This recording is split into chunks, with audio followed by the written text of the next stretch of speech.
All right. Good to see everyone tonight. Hope everyone is doing well. Let's have a word of prayer, please. Our Father in heaven, thank you for the day that you have blessed us with. Thank you for the time you've given us this evening that we can come together and open up your word. And as we study the life of David, help us to learn from the things he did that were pleasing in your sight, and help us to learn from the things he did that perhaps were not pleasing in your sight. Help us to have the sort of faith that he had, recognizing faith in the Messiah. And as he was on that side of the cross, but we're on this side of the cross, but we look to the same person as we look to you and we look to your Son. We're so thankful for all the blessings that are found in him. Father, please be with those who are traveling. Ask your blessings on them. Be with those who are otherwise not able to be here this evening. Ask your blessings upon them as well. Be with us throughout this week. Be with those who are down south, those who are recovering from the last storm, and those who are going through the current storm. Ask your blessings upon them. We're thankful for the time we have with Dewana, but please be with her husband and others down there right now that are in the path of that storm. Just ask your blessings upon them and all your creation. Please forgive us of our sins. We are so thankful for your grace and mercy that you have, as we recognize that our life on this earth is but a vapor and we don't know the time of our departure. So help us to set our mind on heavenly things and not earthly things, but to live our lives recognizing each day has enough worries of its own, but we look forward to that time of eternal day when there is no night.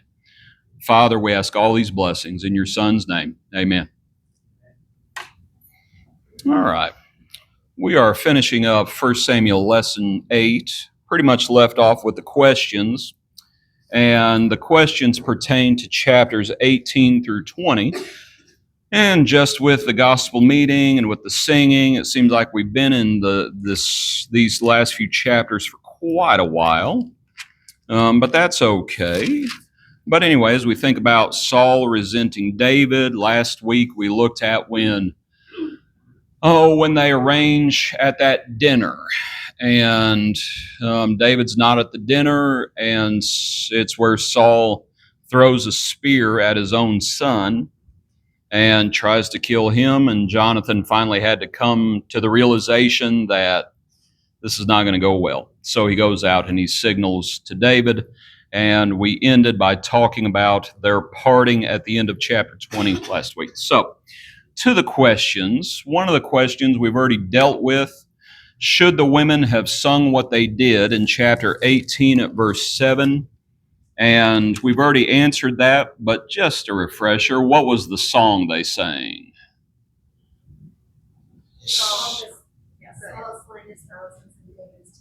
Because that song's gonna appear once again. It's kind of like, it's the hit.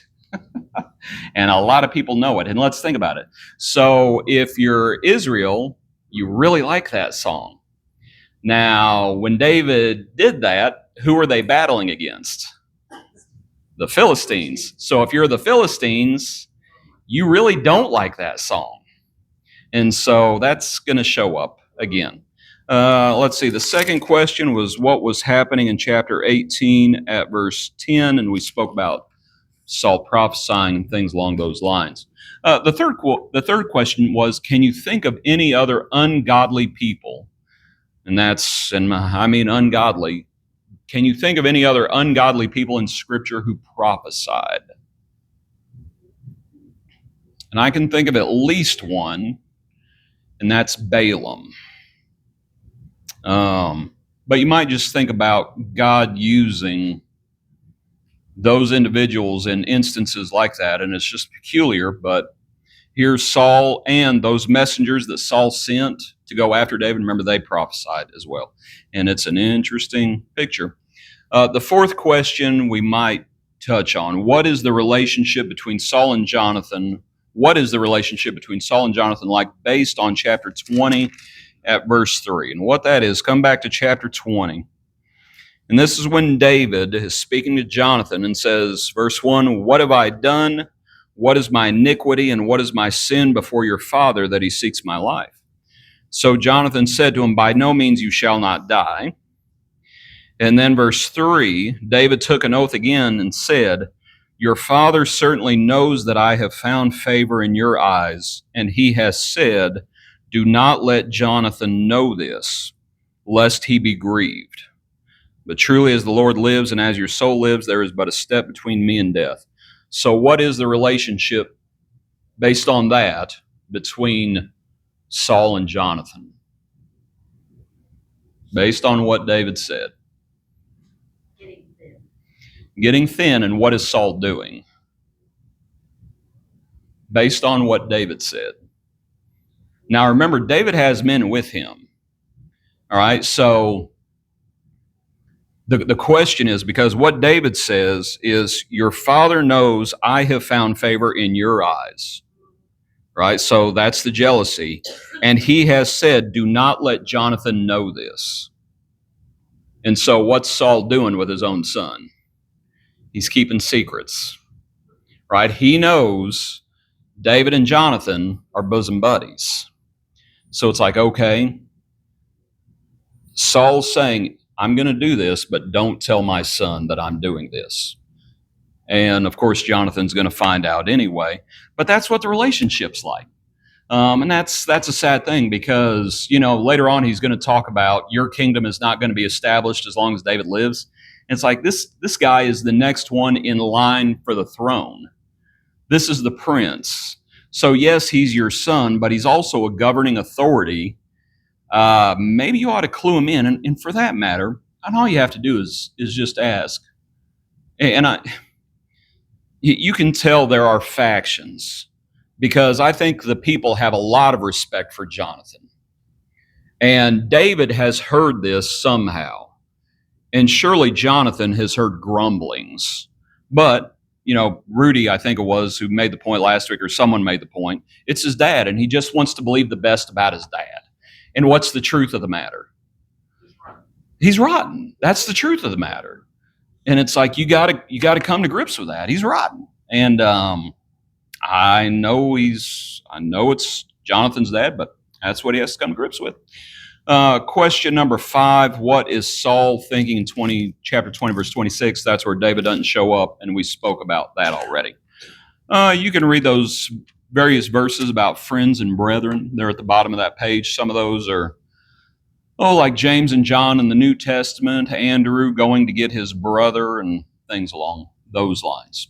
Go ahead, Pat. Did Saul not know that David was next in line? Was that like something he didn't know? Or was it something like that? He at least knew based on, let's see. Based on his unlawful sacrifice, and when Samuel tells him, the Lord's rejected you, and he's going to give it to somebody else.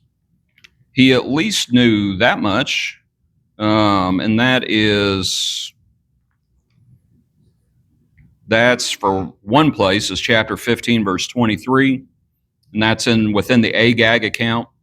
Because you have rejected the word of the Lord, he has also rejected you from being king. That's one place. If he doesn't know it overtly, I think as he has seen David ascend, it's like, yeah. I think as he saw, because it talks about when he saw that God was with him, and it's like God's blessing him, and he's prospering. All the people are respecting him as he goes in and out, and he's behaving wisely. So that's why I say he either knew it overtly, outright, or the writing's on the wall, so to speak. But he was told explicitly, God's rejected you. You're done. So you would think that select his faith in God. He just wants to hold on. He wants to hold on to what he's got. He doesn't want to go back and be a farmer. Really, that's what it amounts to. He wants to hold on to what he's got, even though he's been rejected. And it's, anyway, sad picture, because he could go back and be a farmer and live out the rest of his days in peace. But him and Jonathan are going to die when it's all said and done. Any other questions or comments? It's a sad picture with Saul and Jonathan, it really is. So now we come to chapter 21. Let's read some. Chapter 21, verse 1. Now David came to Nob, to Ahimelech the priest, and Ahimelech was afraid when he met David and said to him, "Why are you alone and no one is with you?" So David said to Ahimelech the priest, "The king has ordered me on some business and said to me, 'Do not let anyone know anything about the business on which I send you or what I have commanded you, and I have directed my young men to such and such a place. Now therefore, what have you on hand? Give me 5 loaves of bread in my hand, or whatever can be found.' And the priest answered David and said, 'There is no common bread on hand, but there is holy bread, if the young men have at least kept themselves from women.' Then David answered the priest and said to him, 'Truly women have been kept from us for about 3 days since I came out, and the vessels of the young men are holy, and the bread is in effect common, even though it was consecrated in the vessel this day.' So the priest gave him holy bread, for there was no bread there but the showbread, which had been taken from before the Lord in order to put hot bread in its place on the day when it was taken away. Now a certain man of the servants of Saul was there that day, detained before the Lord, and his name was Doeg. He was an Edomite, the chief of the herdsmen who belonged to Saul. And David said to Ahimelech, is there not here on hand a spear or a sword? For I have brought neither my sword nor my weapons with me, because the king's business required haste." So the priest said, "The sword of Goliath, the Philistine, whom you killed in the valley of Elah, there it is, wrapped in a cloth behind the ephod. If you will take that, take it, for there is no other except that one here." And David said, "There is none like it. Give it to me." And he flees from there. Okay, and the handout. David comes to Nob. Nob, a little later on in the account, at verse 19, is called the city of priests.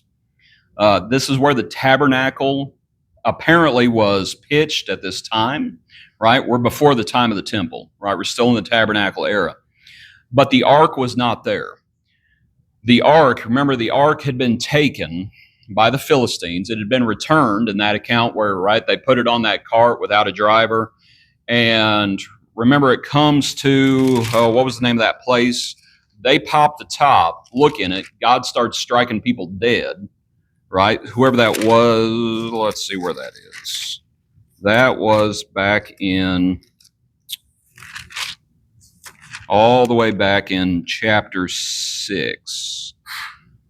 Back in chapter 6 is when that happened. And so when God struck 50,070 men, the people lamented, and they said, "Who's able to stand before the holy Lord God?"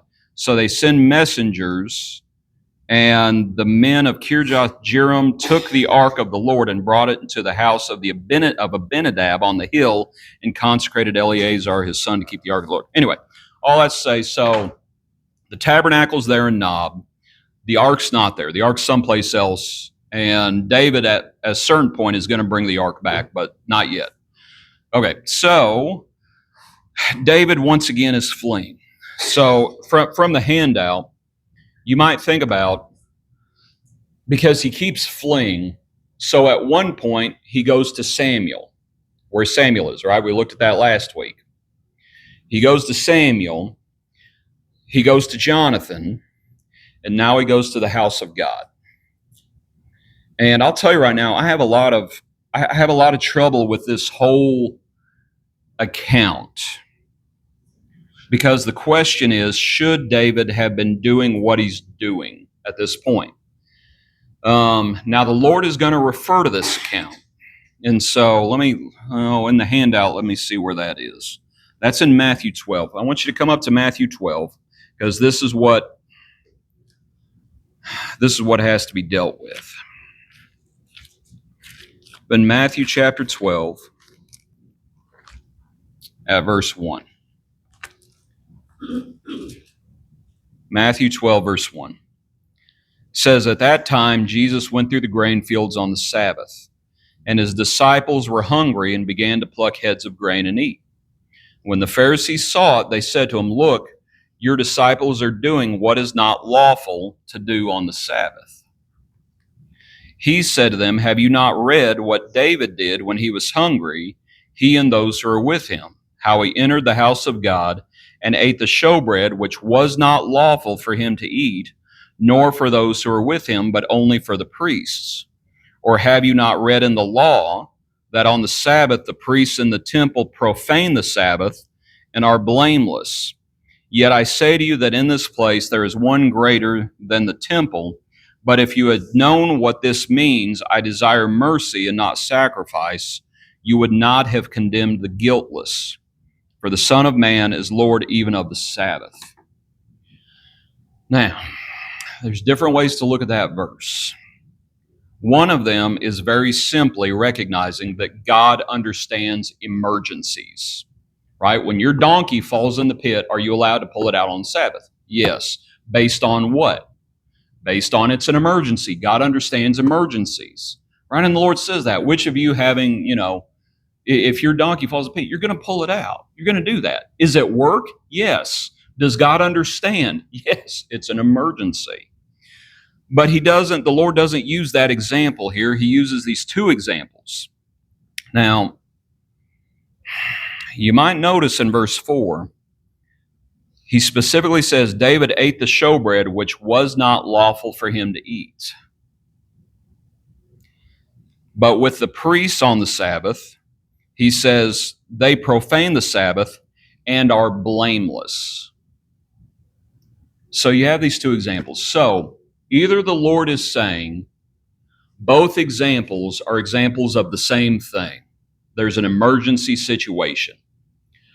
Another option, though, is what he's saying is, would you tell David that he could not do that?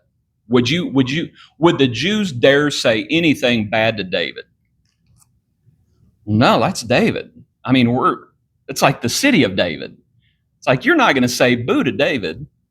So you're not going to say anything to David, even though he does this. And you got to understand that the priests, they do this and they're blameless. I'll tell you right now, over my life, I've gone back and forth on this verse. I have a sermon called, I still remember the title of it, A Hard Passage. And it's that passage. Because you go back to 1 Samuel, come back to 1 Samuel. The question is, should David have done this? Because the whole thing starts off with verse 1 and 2. Ahimelech says, why are you alone? And what does David do? He says, oh, the king has sent me. Is that true? That's not true. So he starts off with a lie. The priest says, we got no common bread. All we have is holy bread. And David gives his reasoning. But then he once again says, verse 8, is there not here on hand a spear or a sword? I brought neither my sword nor my weapons with me, because the king's business required haste. Is that true? That's a lie. And when he was facing Goliath, what did he not need? He did not need a sword. Well, why do you all of a sudden need a sword? And so the whole thing kind of makes you raise your eyebrows a little bit, because when it's all said and done, what's going to happen to all these priests? They're all going to die.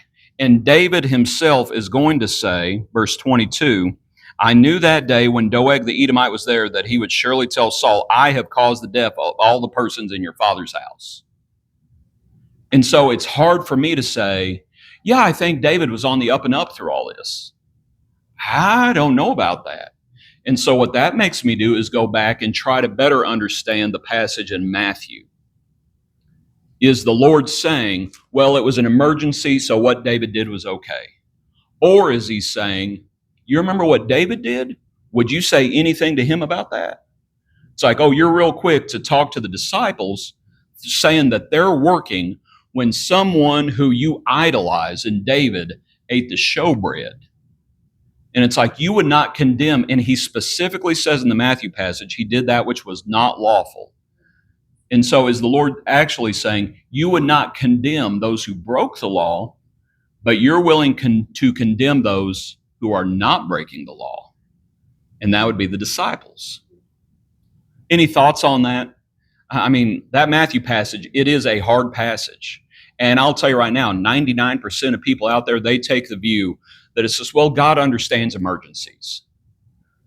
But when you look at the account of what David's doing, it's like, I don't know about all that. Any thoughts? Amens? Tomatoes thrown? It's a hard passage. Go ahead, yeah. Well, I mean, David's actions, I mean, he was probably in a panic state. Sure. Plus, I mean, I'm not trying to excuse it, Right, but she would even been some, I don't know. It's hard to understand. right. I mean, it's hard to justify the lies, Exactly. and it's hard to justify I think the obvious contrast. I need a sword. You didn't need one with Goliath. Why do you need one now? I mean, I think that's an obvious contrast going on here. You had faith before. Do what, Lois? Well, the other instance, he had his He had a sling. slingshot or whatever you Right. want to call it, sling. Right. Maybe he doesn't have it with him now. Oh, he probably doesn't. I mean, so he needs something, but is the priest And somebody going to have a? And the bottom, I don't think the so. bottom line is, when Saul came to him before, did David have a weapon? No. What does the Lord do? The Lord all of a sudden made Saul start prophesying, and that's when he curls up in the fetal position, naked as a jaybird. And it's like the Lord saying, I'm not going to let him hurt you. You don't need a sword. You don't need a sling. You need faith in me that I'll take care of you. Yeah, I guess he. Now, here's the crazy part. David's going to flee from here. Just a second, Pat. David's going to go from here, and guess where he's going to flee to next? He's going to the Philistines. Go ahead, Pat. I was just going to say, in verse 4, where the priest answers him and says there's no common bread, but there's holy bread, Yep. Jim makes the statement about that at least the young men kept themselves from women. So he expected some degree of righteousness in the people that Right. were going to eat children. So they had to be clean, right? And so you have that idea. The verses about the showbread, that's Leviticus 24, verses 5 through 9. So the showbread would be there, I think, for 7 days, if I remember correctly, and then it would be rotated out. They would make fresh, and then the priest would eat that which was removed. And it was specifically meant for the priests. But yeah, it would remain before the Lord from Sabbath to Sabbath. And so, for one thing, the priest, and let's back up and talk about him for a second. So he's afraid when David shows up. And it's like, well, why are you afraid when David shows up? But you can tell when he says, why are you alone and no one is with you? David's a prince. And so, I mean, it would be like, a high, here's the technical term, a high muckety-muck politician, right? Some highfalutin politician. Do they ever go anywhere all alone? No, they have their entourage with them. And so the priest is like, why are you here all alone? What's going on? And David gives his line there in verse 2. But Ahimelech is actually going to defend his actions later on. We'll read it when it's all said and done. But anyway, so the priest gives him the holy bread. There in verse 6, the priest gave him the holy bread. There was no bread there but the showbread. And so he gave it to him. Anyway, you might think about it, whether or not, and I can't get away from the fact, there's a lot of people who are going to be murdered because of this. And so it's hard for me to say, yeah, this was the right call. I mean, I don't know. And I don't know. But one of the issues is the reason it all starts blowing up is because he's there and there's another person there named Doeg. Doeg's an Edomite. The Edomites were descendants from Esau. And so he is, let's say, the chief herdsman for Saul's flocks. And you can tell David from what he says later on, he knows what kind of man Doeg is. And Doeg is a wicked dude because Saul, coming up later on in the chapter, Saul is going to give the order, kill the priests. And all the other men are going to say, there is no way we're doing that. And Doeg steps up and says, I'll do it. And that's what Doeg does. David knows what kind of man Doeg is. And that's why he says what he says later on when he says, I knew when Doeg was there that word was going to come back to Saul and this was going to go badly. So anyway, why Doeg was there at the tabernacle is not revealed, but David knew what kind of fellow he was. I want you to come over to Psalm. There's one of the Psalms is actually written about Doeg, Psalm 52.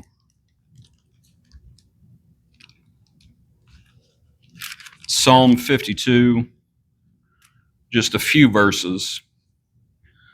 To the chief musician, a contemplation of David when Doeg the Edomite went and told Saul and said to him, David is gone to the house of Ahimelech.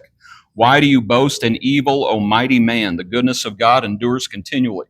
Your tongue devises destruction like a sharp razor working deceitfully. You love evil more than good, lying rather than speaking righteousness. You love all devouring words, you deceitful tongue. God shall likewise destroy you forever. He shall take you away and pluck you out of your dwelling place and uproot you from the land of the living. And we'll stop there.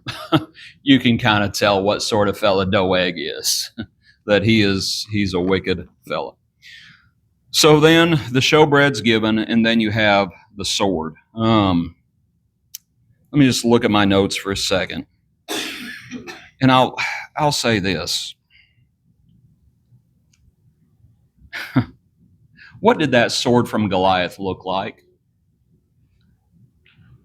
Isn't it the one that's like a weaver's beam? That was a spear. Yeah, the spear was like a weaver's beam. But the sword would have been huge. I mean, it would have been unwieldy, technically speaking, unwieldy. And so I wonder when David flees to the Philistines in the next verse, I wonder if he didn't tuck that sword someplace out of sight. Because if someone 5.5 feet tall shows up with a sword made for someone 9 feet tall, you don't think the Philistines, and by the way, he goes to Achish, or however you pronounce it, Achish, the king of Gath. Where was Goliath from? Gath. And so you're going to Goliath's hometown. You don't think someone would say, hey, that sword looks familiar. So I wonder if David didn't dispose of it somewhere, because he's going to run for the hills. And that's the next verse. Verse 10, so David arose and fled that day from before Saul and went to Achish, the king of Gath. And the servants of Achish said to him, is this not David, the king of the land? So, Pat, that somewhat goes to your question a minute ago. Even they knew that the question is, why do they call him the king? We'll come back to that. Is this not David, the king of the land? Did they not sing of him to one another in dances, saying, Saul has slain his thousands and David his 10,000s? And here's that tune coming back once again. And David took these words to heart and was very much afraid of Achish, the king of Gath. So he changed his behavior before them, pretended madness in their hands, scratched on the doors of the gate, and let his saliva fall down on his beard. Then Achish said to his servants, look, you see the man is insane. Why have you brought him to me? Have I need of madmen, that you have brought this fellow to play the madman in my presence? Shall this fellow come into my house? And therefore David departed from there and escaped to the cave of Adullam. So David goes to the king of Gath. I have no idea why David would go there. Other than, well, you got out of town, I guess. You know, he's fleeing from the presence of Saul. And so he goes to Gath, which, like I said, that was the city of Goliath. And he gets there, and you know what he would like to do. He would like to lay low. That's what he would like to do. Well, that's kind of hard to do. Just imagine you're on a valley. Or you're on a hill, and you look down across the valley to the other hill, and you see however many thousands of troops there. Can you tell what any of them really look like? When you have a crowd, you're looking into a crowd. No.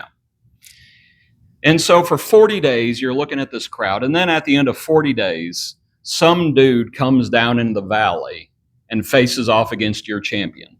Now, can you tell what he looks like? Oh, yeah, because all of a sudden he's not in the crowd, right? And it's like, this is the guy who slayed Goliath. This is the guy who slayed their champion. So I know David would like to just lay low. Is that going to happen? No. If anybody recognizes him, I mean, this is, this is like when someone passes bad checks around town and they start putting their picture up in restaurants. Like, don't serve this guy.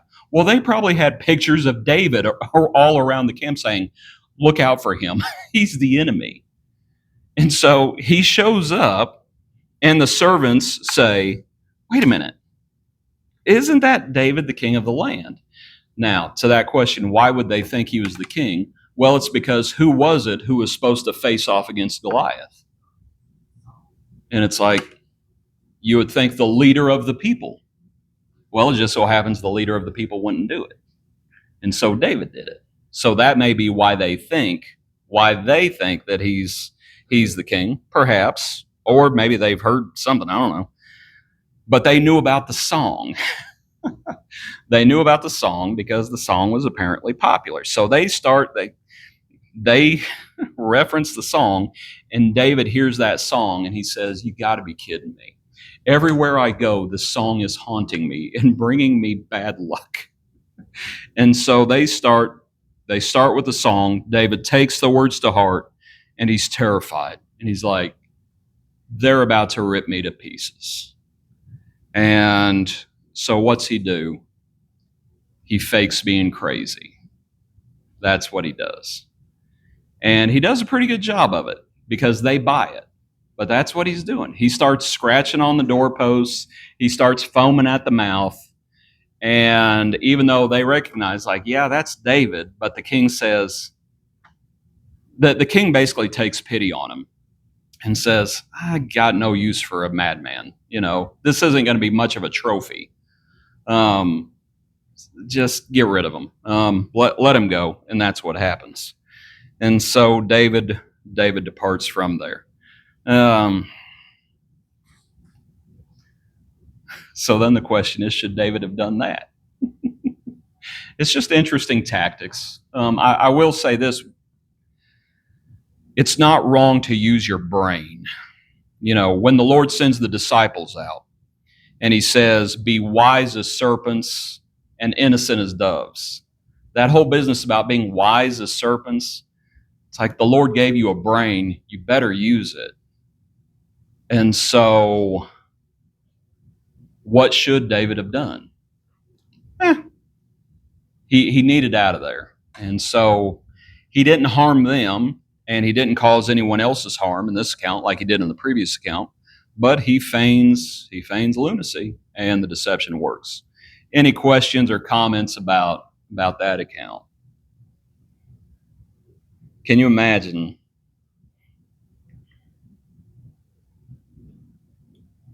through this whole thing? Let's also say this: could the Lord, who's eventually going to be responsible for killing Saul? It's not going to be David. David won't do it. He's going to have his chances, but ultimately it's going to be the Lord. But the Lord is going to allow Saul to reign for decades before he finally takes him out of the picture. Well, you kind of got to back up and you got to say, why didn't he just take him out of the picture right from the get-go? Right when Samuel says, God's rejected you. Why didn't he just, that's it, we're done.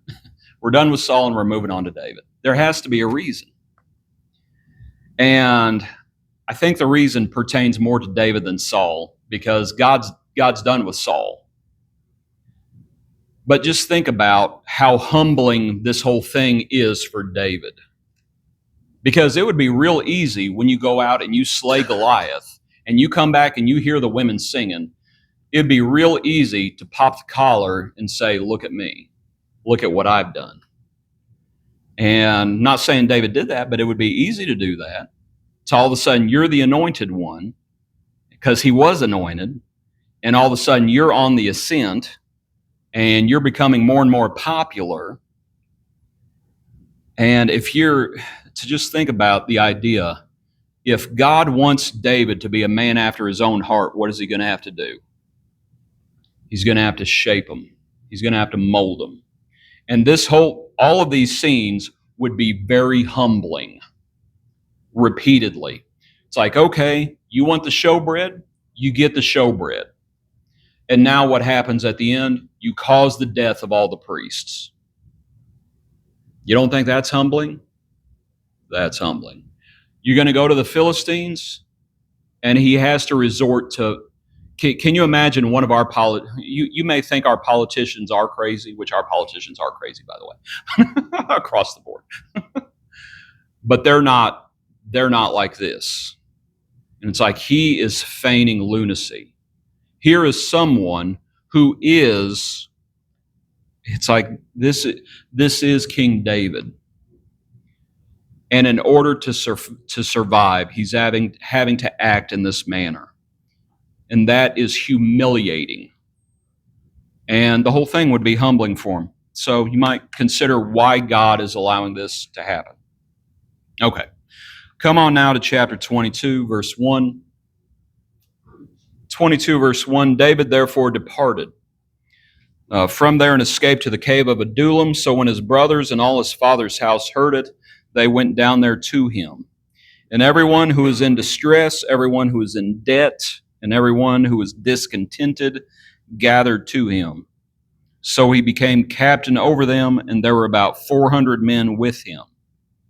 Then David went from there to Mizpah of Moab, and he said to the king of Moab, please let my father and mother come here with you till I know what God will do for me. So he brought them before the king of Moab, and they dwelt with him all the time that David was in the stronghold. Now the prophet Gad said to David, do not stay in the stronghold, depart and go to the land of Judah. So David departed and went into the forest of Hereth. Okay, so he's still running. As he goes to the cave of Adullam. And then he goes and he speaks, before we get to the family. Do you remember what Samuel had told Israel when they say, give us a king, we want to be like all the other nations? You're going to be sorry. Now, time has gone by, and what are they? And it's like, so all of a sudden you have people who are, and out of curiosity, I'm reading out of the New King James. Whoever's reading out of the New American Standard or ESV, read verse 2. I didn't look up what verse 2 was. What? Chapter 22, verse 2, yes. This is American Standard, New American Standard. Okay. Everyone who was in distress, and everyone who was in debt, and everyone who was discontented gathered to him, and he became captain over them. Now there were about 400. All right, does anyone's version read different? ESV. Yeah, read the ESV, Pat, please. Everyone who was in distress, and everyone who was in debt, and everyone who was bitter in soul. Okay, bitter in soul. All right, so you got people who are in debt. Samuel had told them he's going to, it's like you're going to turn into indentured servants. It's like you guys are going to start, that's what he's going to do. He's going to raise your taxes. We talked about, it's like he's going to do eminent domain. He's going to take the best vineyards. He's going to do all this. And so now time has come, and guess what? People aren't happy. And so these 400, and it may be, obviously, the in debt, they're not happy about that, in distress, and everyone who is bitter of soul. So there may be a spiritual component to this as well, where it's like they asked for a king, and this is not going like they thought it would go. And so they're not happy. They're not happy, and so they are joining themselves to David. So David already had some men with him from the showbread account, we know that. And so now he has those who are with him here. So David goes from there to Mizpah of Moab. He says to the king of Moab, please let my father and mother come here. So explain the thought process. What's going on here?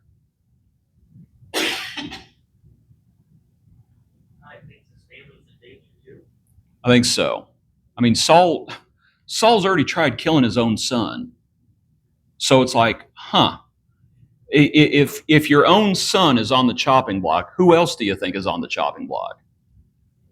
And it's like, he could just wipe out whoever. And it's like, David's worried about his family. So it's like, okay, I got to get my family out of Dodge. And that's what he does. So he asks the king of Moab if his family can come and stay there out of Israel. And that's what ends up happening. Now, David's, I think, initial intent is to stay there as well. But all of a sudden, we're introduced to one of the prophets, and it's Gad. And Gad says to David, you need to go back. Do not stay in the stronghold. Depart, go to the land of Judah. And you know David's like, okay, because David's fled. And now he's being told, no, you got to go back. You got to go back. So that's what happens. Let me just look at the account. As you think about the king of Moab granting asylum, but he goes back to Judah. And then we have the account of Saul and the priests. And we'll just read a little bit. Saul heard that David and the men who were with him had been discovered. Saul was staying in Gibeah under a tamarisk tree. And I'll just paraphrase it real quickly. We'll come back and we'll read this next week, but we only have a couple minutes left. He starts throwing out accusations. Verse 8, all you have conspired against me. And there's no one who reveals to me that my son has made a covenant with the son of Jesse. And so he's starting to throw, he's saying a lot of stuff. Verse 7, he actually, we'll touch on it. He's offering bribes, but then he starts throwing accusations out in verse 8. Verse 9 is when Doeg speaks up. And Doeg says, I was actually at the tabernacle, and I saw the son of Jesse going to Nob to Ahimelech, the son of Ahitub. And he inquired of the Lord for him, gave him provisions, and gave him the sword of Goliath, the Philistine. And so the king calls for the priest, and then you have the whole conversation happening. But as it's going on, look back up at verse 7, that business about the bribes. Saul says, hear now, you Benjamites, verse 7. Anybody remember what tribe Saul was from? Benjamin. And it's like, this is not far from home for him. He's speaking to his own tribe. Will the son of Jesse give every one of you fields and vineyards and make you all captains of thousands and captains of hundreds? So what's he saying? I will give you more than he will. But then the switch is flipped. Verse 8, all of you have conspired against me, and there's no one who reveals to me that this has been happening. And so that's why I say there's a bribe in one hand, or I don't know, a bribe or however you want to put it. He says, this is what I'm going to do for you. And then in the other hand, he says, this is how you're treating me. And you know all those folks in Benjamin are like, what's going on here? This is not good. And you can tell they're all kind of, it's hushed to the crowd. And in the midst of that hush, Doeg says, I saw him. And all of a sudden, you have the rest of the account. So we'll go ahead and stop there. It's not a pleasant account by any stretch of the imagination. But this is just part of the narrative as we go along. Appreciate everyone's attention this evening and the help. Hope it was helpful for you. And we'll pick up there next week.